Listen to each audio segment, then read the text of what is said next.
Vandeham.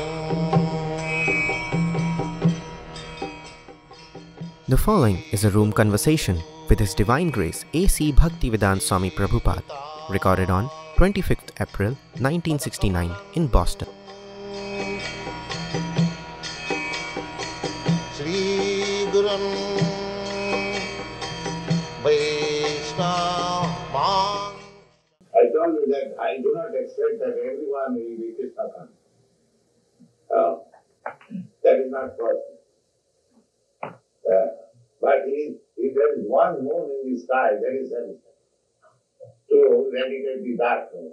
You don't require many stars. Ekaskanda samohanti natutara sahasra. You just, if one man understands perfectly what is this Krishna consciousness movement is, he can do tremendous benefit to the other people. So you are all intelligent boys and girls. You try to understand this Krishna consciousness together with all your reason or argument, but try to understand it seriously. Don't make it a fight. Then you will be able to understand.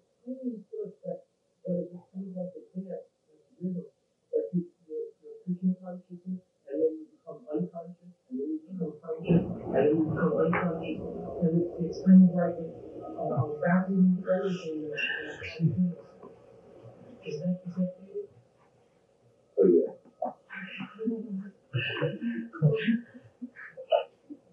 Unconscious. They are unconscious and conscious. To become unconscious. That God, the force who made everything and living and seeing, was making this, playing a game. And to play a game by playing hide and seek. But the playing game is somebody's hidden from us. I don't see yet. We are working.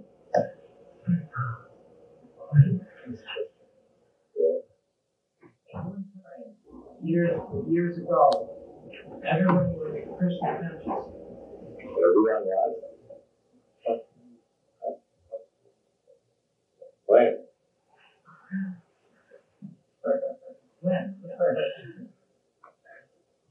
In the beginning. If you sit down and you look very closely at yourself, and you look closer and closer and closer, and you get closer and closer and closer and closer.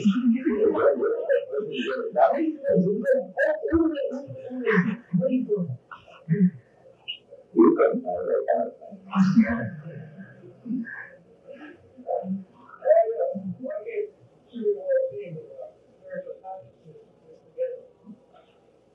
Yes, we're trying to follow everyone from and do self-conscious. We're inviting everyone. There is no restriction. And it is very easy. Just try to dance and dance. That's all.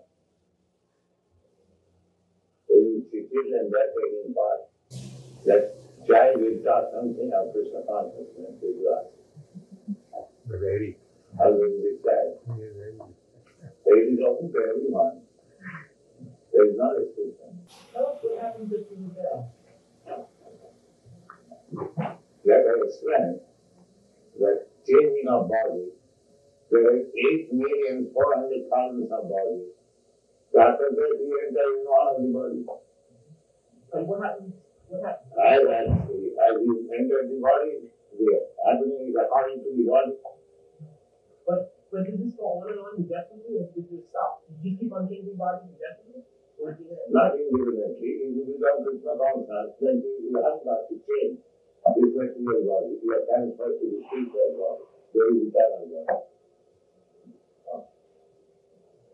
Is everyone doing it? It is expected that everyone does. But if somebody is stubborn to remain here, how one can help?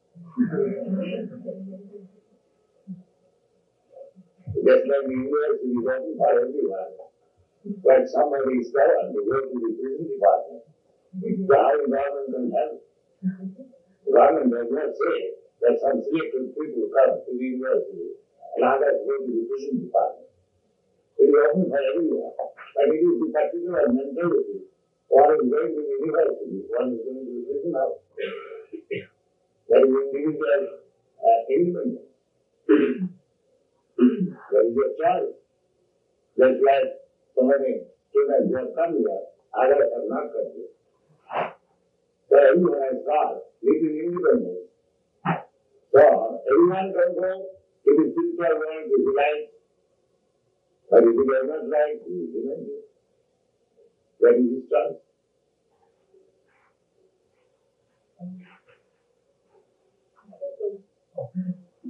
Why do you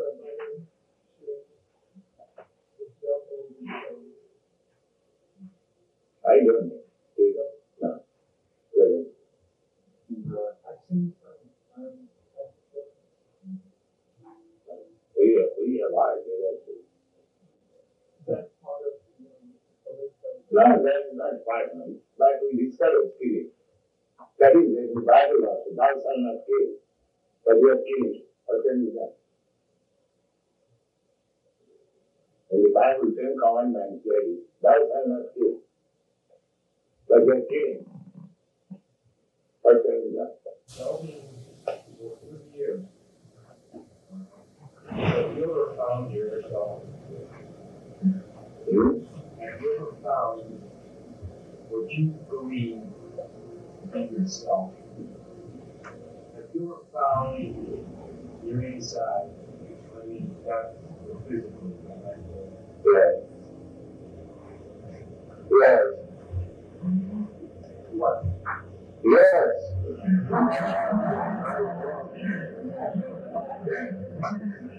Could you tell us what you found, what you personal? Yes, I'm prepared to tell you.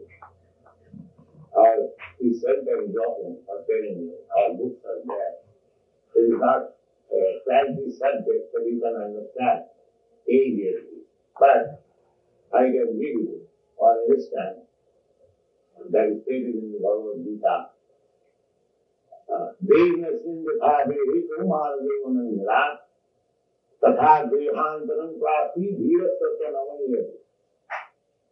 It is said in the Bhagavad Gita, second chapter, those who have got Bhagavad Gita, they will see to it, that within this body, there is soul. And the body is changing every moment. That is a fact. We say the time is growing. Growing or changing, practically the same thing. Actually, it is changing. Because the former body is no longer to be found. It has accepted, the soul has accepted another body. This is way. From babyhood to childhood, from childhood to boyhood, boyhood to youthhood, then old age. So, it's like I'm old man. I can remember my childhood body, my babyhood body, my boyhood body, my youthhood body. So the body is no longer. But I am there.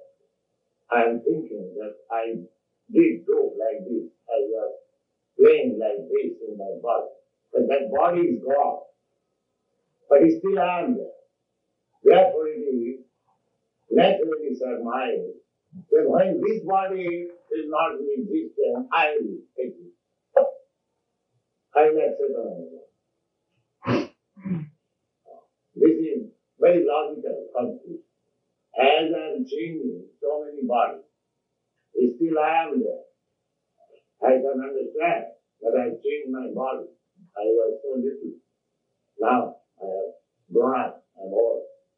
But I am there. Similarly, it is concluded when this body is not there, but I will accept another body. This is very easy to understand.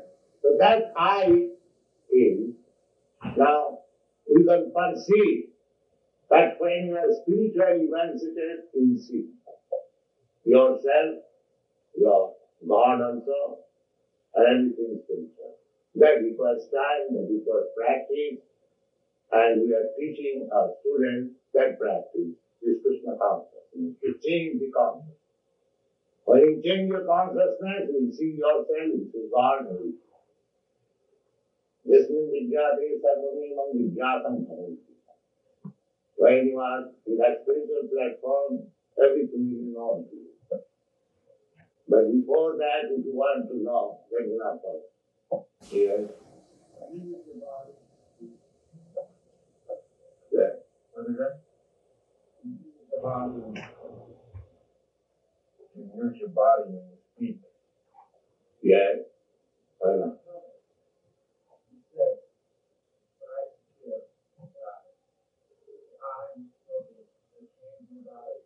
Yes. Yes, I feel my body. Just like if I change this apartment, does it mean I should stop speaking? Similarly, if I change this apartment of body, does it mean that I should stop speaking?